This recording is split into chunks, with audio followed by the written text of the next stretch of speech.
Hello everyone, welcome back to another video. Today I will show you how to copy Messenger username. So you have to just simply go through your Messenger. So when it's open, so you have to go to profile and there is username you see. So you have to go three horizontal lines and click to circle settings, and there is on the red mark username you will be see. You have to click to only username.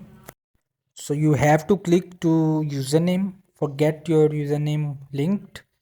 So click to them of username. So there is copy link, you have to copy link. So it will be copied your username on the link. So you have to go back. So you have to go back and open the chats. So open the chats anyone. Example, I chat my open and have to double tap on the write a message and paste it here. So simply this is what can you do for username copy on Messenger. So hope this video help you. Please don't forget to like and subscribe.